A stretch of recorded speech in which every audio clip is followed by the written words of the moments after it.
माननीय सभापति महोदय,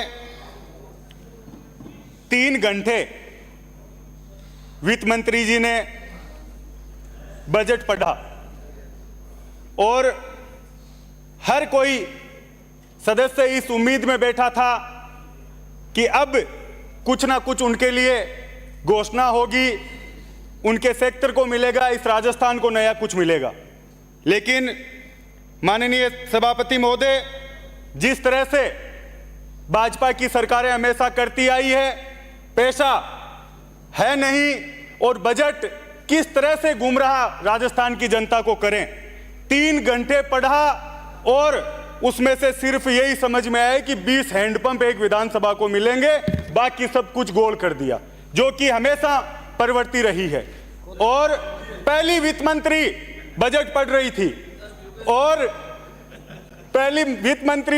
रही थी और जैसा इससे पहले सदस्यों ने कहा, इनकी यशस्वी पूर्व मुख्यमंत्री, पहली महिला मुख्यमंत्री इस राजस्थान की, जिनका डरी जबान से कुछ सदस्य नाम ले रहे थे, वो सदन में मौजूद नहीं थी। सभापति महोदय, इससे बुरा कुछ हो नहीं सकता।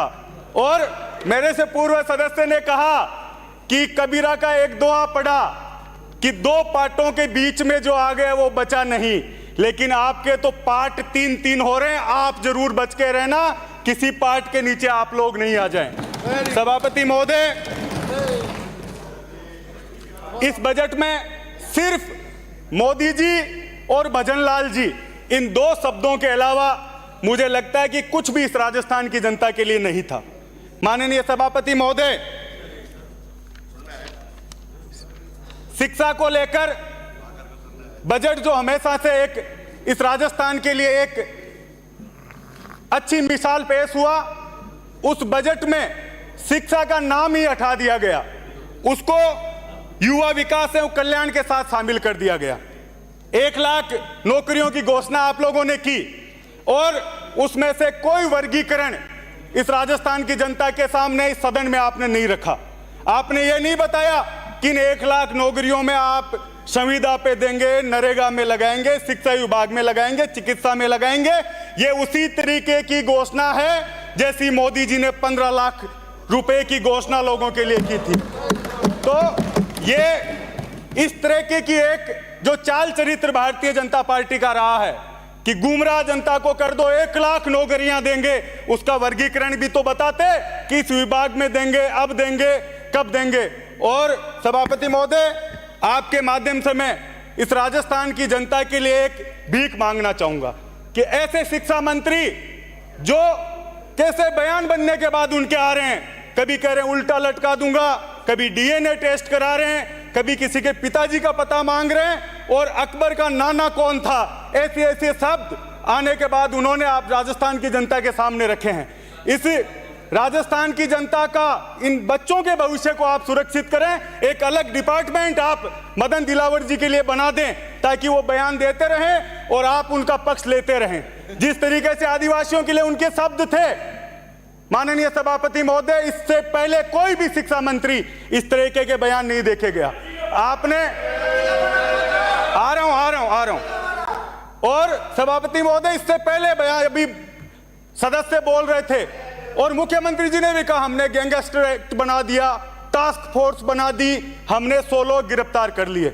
सभापति महोदय, मछलियां पकड़ी अब तक, हम ये कह रहे हैं कि हम भी शामिल है तो गिरफ्तार करो। सिर्फ नारे और भाषणों से जिस वजह से आप लोग सत्ता में आए हो, जो पेपर लीक के मामले में आप लोग मुद्दा बनाकर सत्ता में आए हो, आपने प्रदीप पाराशर को पकड़ा है, लेकिन उसको नौकरी पे उस जगह ड्यूटी पे देने वाला कौन था? और मुझे पता है कि वहां तक आपकी जांच नहीं जाएगी क्योंकि आरएलडी केंद्र में आपके साथ सत्ता में आपकी भागीदार हैं। तो सभापति महोदय, न्याय जो वादे आप लोग करके आए हो, जो लोग नारे आप लोग देकर आए हो, उन पर भारतीय जनता पार्टी काम करे। सभापति महोदय, इस बजट को वित्त मंत्री जी और मुख्यमंत्री जी खड़े होकर राजस्थान की जनता से माफी मांगकर शुरू करते तो मैं समझता हूं कि वो न्याय इस जनता के साथ करते। 50 साल में पहली बार सभापति महोदय जो बिजली की स्थिति रही, 20 घंटे गांव में कटौती, और 4 घंटे भी जो बिजली आ रही थी उसमें वोल्टेज नहीं थे। तो जिस तरीके की व्यवस्था आपने दी, बिजली में आप पूर्णतया फेल। किसी सरकार के खिलाफ आंदोलन बनने में 1-2 साल लगते हैं, पहले महीने में लोग आपके खिलाफ आ गए। पानी बिजली को लेकर जो स्थिति आप लोगों की रही, वो राजस्थान की जनता ने आपको लोकसभा में उसका उत्तर दिया। जिन अभी एक सदस्य संविधान को लेकर खड़े हो रहे थे, जो लोग 400 पार का नारा देकर नया संविधान बनाना चाहते थे, सभापति महोदय, मोदी जी के नाम का संविधान बनाना चाहते थे, उन लोगों को अंबेडकर जी की याद आई। यह मैं समझता हूं कि इस जनता ने करके दिखाया। और जो 400 पार नया संविधान जो नारा दे रहे थे सभापति महोदय, उनके कान के पास से निकलिए, केवल पार हुए, 400 पार नहीं हो पाए।